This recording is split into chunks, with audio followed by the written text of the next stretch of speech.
I listened to another show that you were on that made me very much want to talk to you. As I understand it, you've had 8 children. Is that right? I have. I've given birth to 8 babies, yes. So you're an expert. Yes, on simply the basis of my own birth experiences and mothering journey, I would say that I'm an expert in birthing my babies, yeah.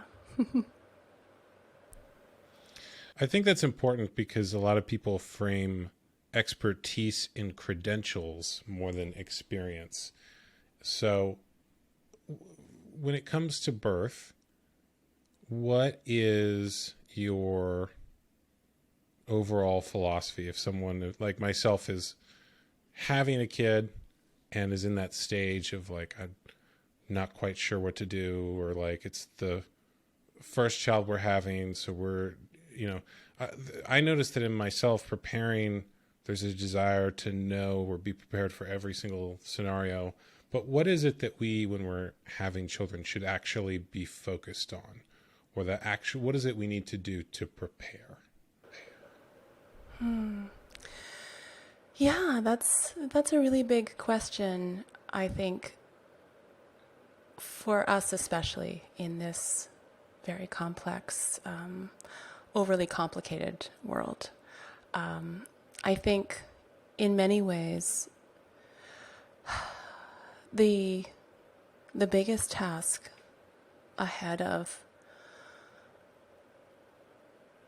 a woman or family or couple who intend to have as natural and as spontaneous a birth as possible is really almost a process of unlearning and of kind of reacquainting ourselves with our intuition and our nature as mammals, as the animals that we are.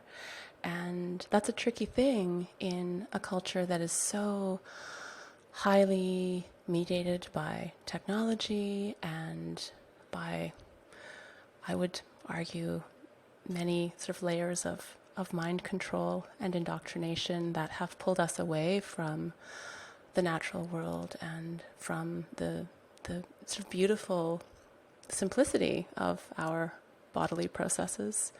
And I think we have all been subject to a great degree of, I think, trauma-based mind control, actually, around birth especially. There's an enormous burden of kind of repetitive programming in the media, in all forms of media, really, that have instilled in us a very deep fear of birth to the extent that most of us willingly or seemingly willingly volunteer to enter an institution that I would argue is perhaps the place that is the least optimal for having a even a safe birth experience, I'd say. And that's, the hospital environment.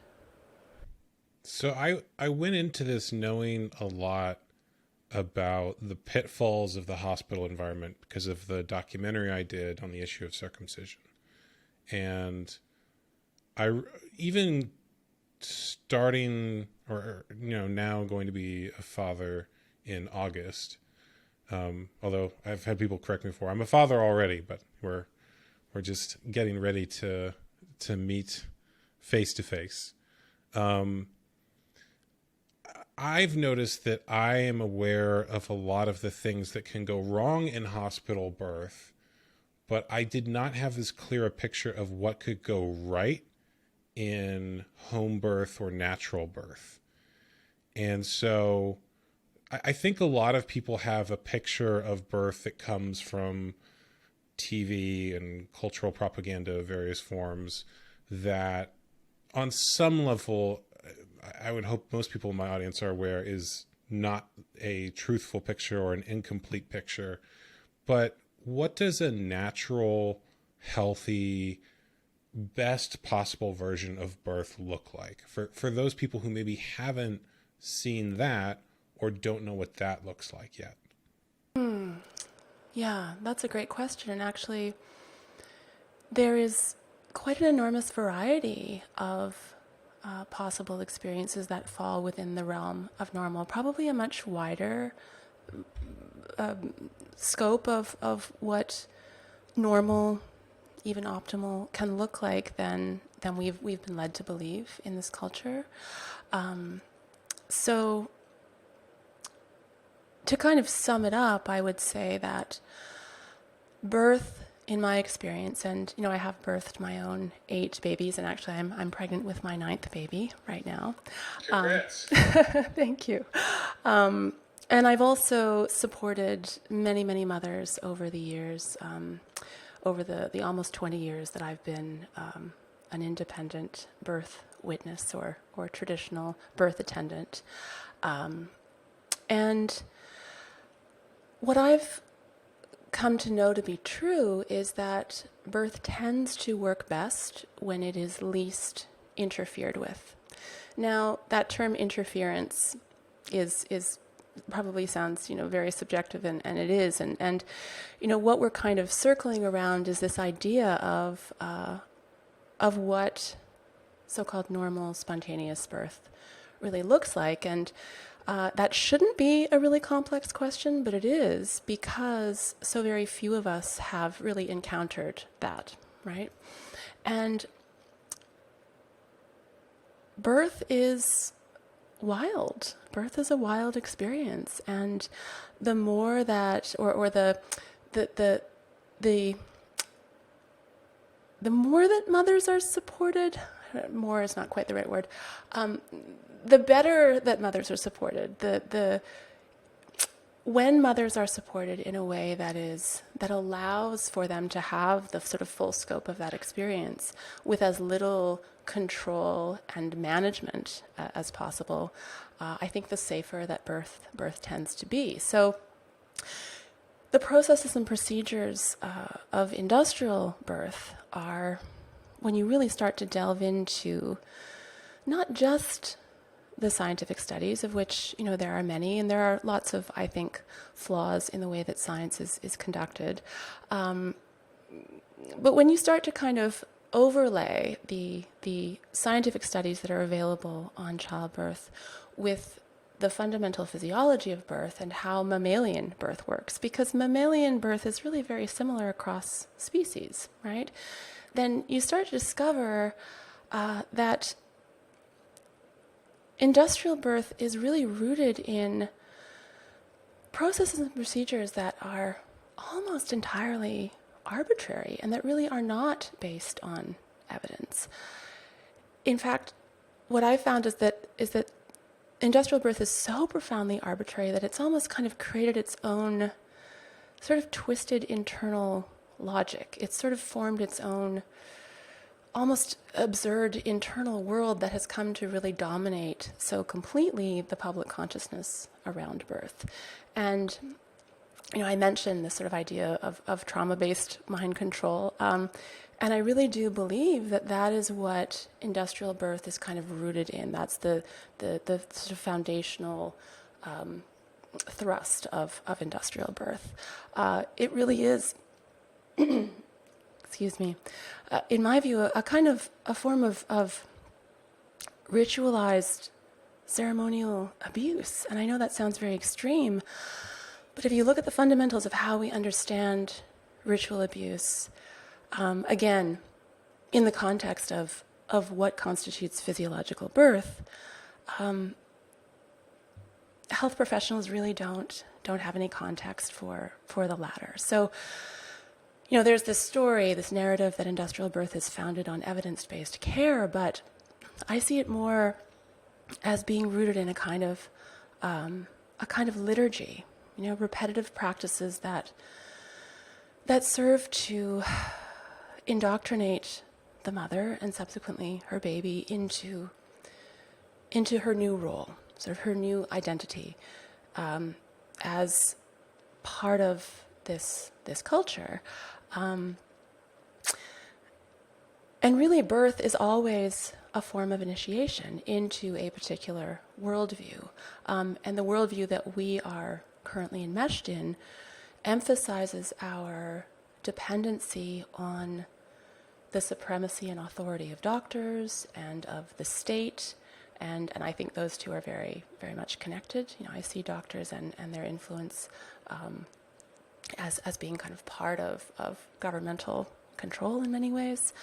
So from the moment that a woman walks through the doors of the hospital, she is treated as an object.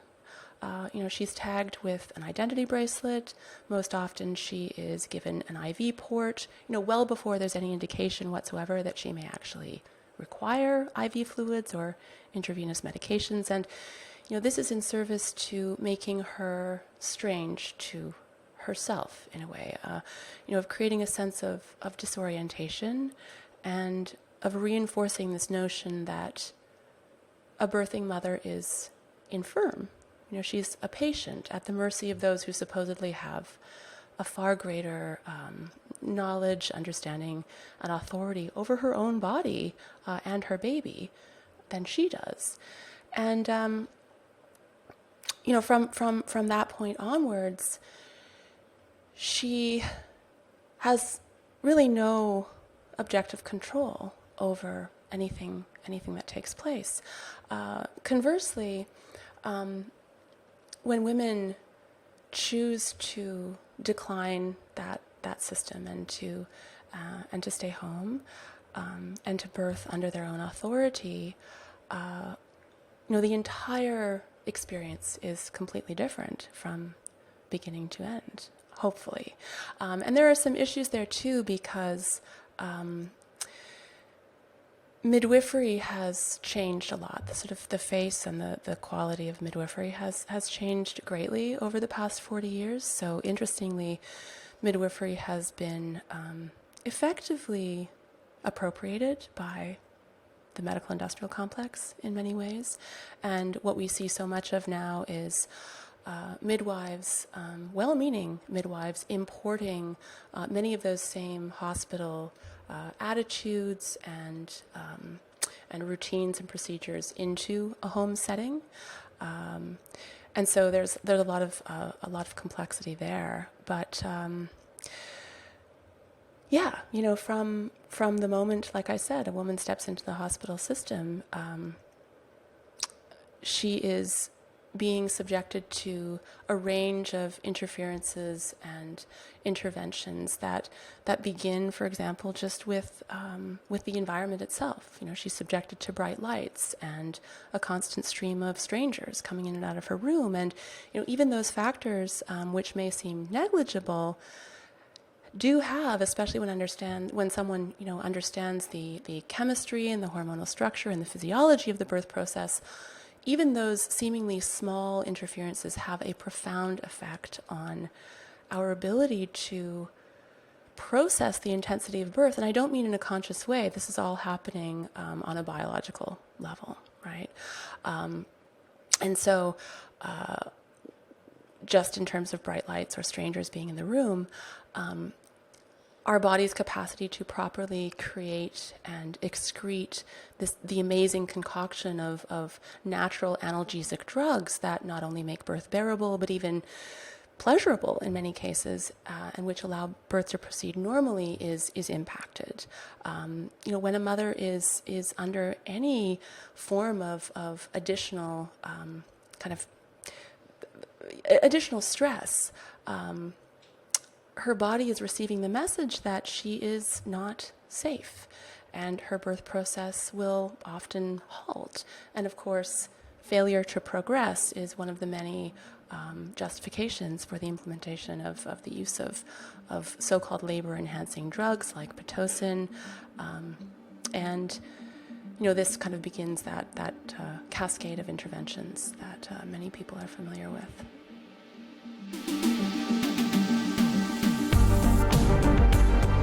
Thank you for listening to the Brendon Marotta Show. If you liked this episode, please share it with someone else who would also like it, and then go on whatever platform you listen to the show on and leave a positive review. If you want to support the show directly, go to brendonmarotta.com/show. and subscribe there. Paid subscribers get special unreleased bonus material and live events that are only available to them. Once again, that is brendonmarotta.com/show. Thank you for listening, and I will talk to you all later.